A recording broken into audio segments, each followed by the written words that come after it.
dive.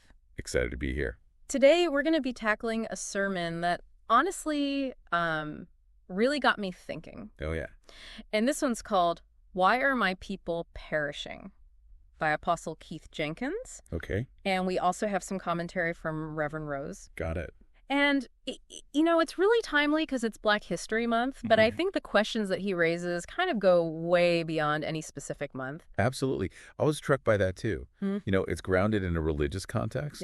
Yeah. But it really grapples with issues of, economics, social movements, personal responsibility. Totally. Things that I think have relevance for a lot of communities. Yeah, and just so you know, we're listening to a live online service. So you're going to hear a little music at the start. You'll hear Reverend Rose give some greetings. All right. But it kind of gives you a feel for the energy of this ministry, which is really interesting. Yeah. Because they reach people all over the globe through radio, social media, all kinds of things. Yeah, that is fascinating how technology has really amplified the reach of so many religious leaders. Yeah. It's incredible. And the words are powerful. Yeah. I mean, right from the jump, his opening prayer is just this. You can tell he's not just going through the motions.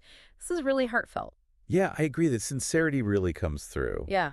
And it becomes even more apparent when he kind of shifts into what he calls issues. Okay. That he's observing in the community. And the one that he brings up is the calls to boycott Target following the George Floyd incident. Okay.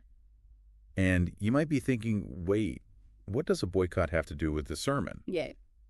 But that's where things get really interesting. Right. So some Black community members felt like Target, hadn't really addressed their concerns after that tragedy. Yeah. So there was this call for a 40-day fast from shopping at Target. Interesting. And boycotts obviously have a long and complex history, absolutely. within various social movements. But it seems like Apostle Jenkins isn't totally on board with this particular one. What makes you say that? He really pushes on what fasting truly means. Okay. In a biblical sense, but also as a strategy for change. Interesting. Is this boycott more about following a trend, or are people really engaging the deeper spiritual practice? Yeah, that's a good question. And then he brings in scripture. Okay. Hosea 4.6. All right. I'll be honest, I had to brush up on my Hosea. Me too. But this verse hit me hard. It says, "My people are destroyed for lack of knowledge. Because thou hast rejected knowledge, I will also reject thee, that thou shalt be no priest to me. Seeing thou hast forgotten the law of thy God, I will also forget thy children." Wow. Right. Yeah, that whoa was right. Was that, he was prophesying during a time of intense turmoil in ancient Israel. And, like many prophets, his message was about God's love, but also about the consequences of straying from his teachings. And in this particular verse, I think the thing that grabs you is the word destroyed. Yeah. The severity of that. He really leans into that word, destroyed. And he connects it not just to the boycott, but to, the long history of hardship faced by Black Americans. Absolutely. He mentions slavery, the Tulsa Massacre, the assassination of Martin Luther King Jr., and just the economic disparities that we still see today. It's a powerful reminder, isn't it, that destroyed isn't just about physical harm, but the erosion of hope and opportunity. Yeah. Even identity over generations. Right. It highlights the scars left by historical trauma. Truly. And how it continues to impact communities today. Exactly. And he ties this lack of knowledge in that verse directly to the idea that without knowledge, people make choices that perpetuate these cycles of destruction, whether it's financial decisions, supporting certain businesses, or even understanding, the deeper implications of actions like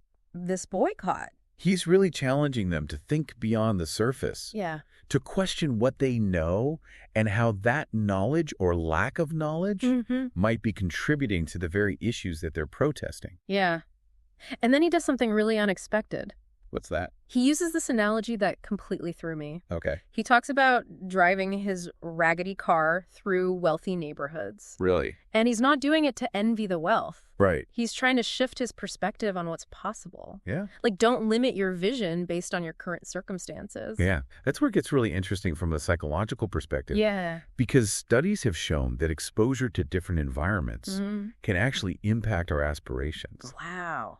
So just by visually immersing himself in a world of affluence, he's kind of consciously expanding his own sense of what he can achieve. Wow. And that leads directly into his point about self-reliance. Okay. He's very clear. He says government assistance is not the ultimate answer. Right. It's about personal responsibility, acquiring knowledge, developing skills to improve your own life. This idea of self-reliance has been such a recurring theme, I think, in the Black community. Right. Often intertwined with, this legacy of Black entrepreneurship. It's about creating opportunities for yourself, even in the face of, systemic barriers. Absolutely. And he circles back to the boycott. Okay. And uses it as this example of a missed opportunity. How so? He's basically saying, instead of focusing on what Target isn't doing, why not channel that energy into supporting Black entrepreneurs directly? That's a provocative question. Yeah. Right? Yeah. He's not dismissing the concerns behind the boycott. Right. But he's asking them to consider, is this the most effective strategy? Yeah. Could that same passion be directed towards, building something new, something owned and controlled by the community itself? He even drops the stat that the Black community in America has a collective spending power of $1.6 trillion. That's huge. It's huge. Yeah. And he believes that by strategically directing that spending power towards Black-owned businesses, they could create real economic empowerment. It's a powerful argument, and one that, ties into a long history of Black economic thought. Right. You think about figures like Booker T. Washington. Yeah. And his emphasis on vocational training and economic self-sufficiency, or even Marcus Garvey and his call for, Black economic nationalism. Yeah. Apostle Jenkins is tapping into that legacy, but with a 21st century twist. It's like he's frustrated that people are getting caught up in these surface level debates and missing the deeper, more transformative potential of, really focused action. But then he calls out something else that really surprised me. Tell me more. So he starts talking about all these arguments within the church, like about the right way to be baptized, the finer points of theology.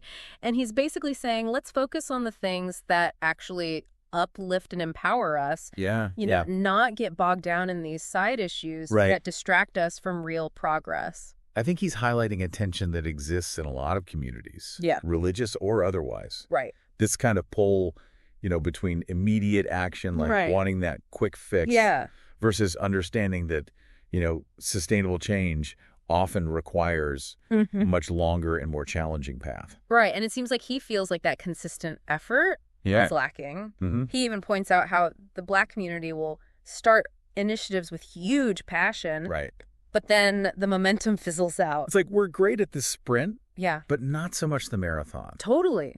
And, that actually resonates with the historical context of Black entrepreneurship in America. Right. There have been these moments of incredible innovation and progress, but they've often been followed by these setbacks due to systemic barriers, lack of access to capital, and sometimes, a lack of sustained community support.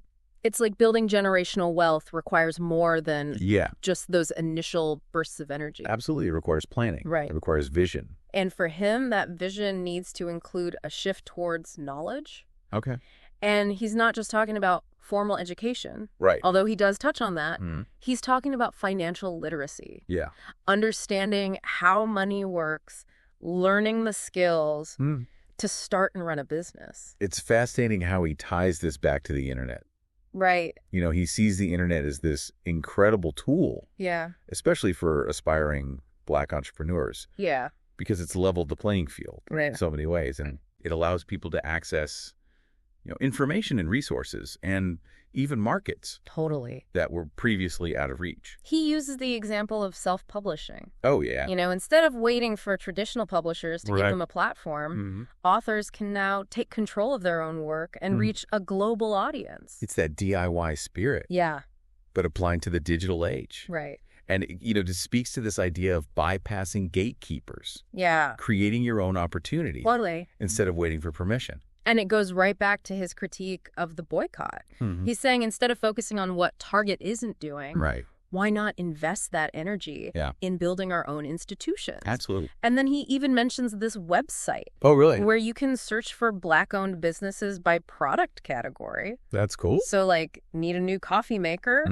Boom, you can find a Black-owned business that sells them. That's a great strategy. Right. And it speaks to the power of collective action. Yes. You know, something that has such a long and rich history within the Black community. Absolutely. Think about the role of Black churches in the civil rights movement, or even those mutual aid societies that provided support and resources during times of segregation. He's drawing on that spirit. Yeah. But adapting it for the modern economic landscape. Absolutely. And then he brings up the story of Daniel in the Bible. Okay. Now, I'm not a biblical scholar. Right. But I remember the basics. Yeah. Daniel was this guy taken captive to Babylon, but rose to a position of power. Right. Because of his wisdom and his unwavering faith. Yeah, it's such a powerful story. Yeah. And one that has resonated with marginalized communities throughout history. Right. You know, Daniel, despite being in this hostile environment, he refused to compromise his values or his faith. Right. He used his knowledge and his skills to not just survive, but to thrive. Yeah. And ultimately earn the respect of even his captors. It's like Apostle Jenkins is using that story as a metaphor for the Black community's experience in America. Yeah. You know, it's like we've been through a lot. Right. We're still facing challenges, but we have that strength, the resilience, the faith to overcome any obstacle.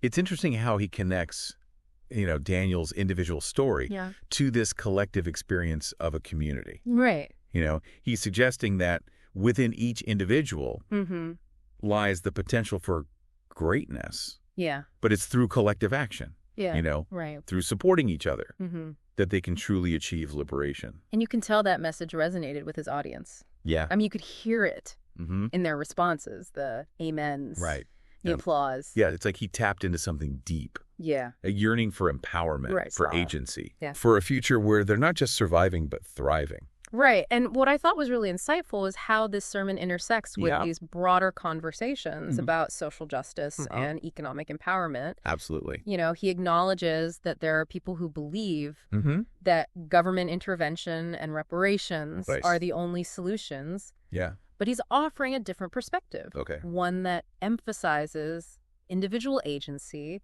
collective action. Right. Through entrepreneurship and knowledge building. He's not dismissing the need for systemic change or the role of government in creating a more just society. Right. He's just highlighting a parallel path towards empowerment. One that focuses on building self-sufficiency and leveraging existing resources within the community. It's a nuanced message that avoids, you know, easy answers, simplistic solutions. And he even criticizes those who, you know, constantly blame external forces without taking responsibility for their own choices. Right. You know, it's like, yes, there are obstacles. Yeah. But we can't let them define us. Right. We have the power to shape our own destiny. And remember, he's speaking to a specific audience, his congregation, many of whom, you know, may be struggling with feelings of powerlessness and disillusionment. Yeah. So his message seems designed to inspire them to reclaim their agency and tap into their own potential for creating change. Yeah, it's a reminder that true empowerment, you know, comes from both internal and external sources. Yeah. It's about advocating for a more just world. Right. While simultaneously working to build a better future. Absolutely. For yourself and your community. And that's something worth reflecting on. It is. No matter what community you belong to. Yeah, I agree. You know, this is a message that resonates far beyond the walls of this particular church service. It certainly does. Yeah. And, you know, as we kind of wrap up this part of our deep dive, I'm curious, what stands out to you? Yeah. What resonates the most? Yeah, what resonates with your own experiences. Yeah. You know, for me, it's that call to reclaim the, you know, the Daniel spirit that he talks about, that inner strength and resilience, you know, to not just survive, but to thrive when things are tough. And, you know, he's challenging them to tap into that $1.6 trillion of spending power and use it wisely. Absolutely. You know, build those Black businesses, support those Black entrepreneurs, create a more self-sufficient and prosperous community. And he doesn't shy away from some hard truths either. Right. Yeah, he points out that the Black community has faced these challenges under both Democratic and Republican administrations. Right. It's not about partisan politics. Yeah. It's about recognizing these deeper systemic issues and taking ownership of the solutions. It's like he's pushing back against that victim mentality, that sense of helplessness that can sometimes permeate a community that's faced so much adversity. Yeah, and I think that's so important because it's easy to get caught in that trap of feeling like you're a victim of circumstance. Yeah. But he's saying, no, we have the power to change our own narrative. Right. We can't wait for someone else to save us. Totally. We have to start building our own future. And what's really inspiring is that he's not just talking about material wealth. Right. He's talking about a deeper kind of abundance, an abundance of knowledge, of wisdom, of faith, and that resilience to overcome any obstacle. He reminds us that, we all have unique talents and gifts to offer the world. Yeah. And by nurturing those gifts and sharing them with the world, we can not only uplift ourselves, but also, make a lasting impact on our communities. And, as we wrap up this deep dive into why are my people perishing, let's circle back to that central question. Okay. Apostle Jenkins has offered some really thought-provoking answers. Yes. Pointing to a lack of knowledge, a rejection of opportunities. Right. A failure to embrace the power that lies within. It's a challenging message. Yeah. But it's also deeply hopeful. He's reminding us that even in the face of adversity, we have the power to choose our own destiny. And that is something worth reflecting on. Absolutely. So what will you choose?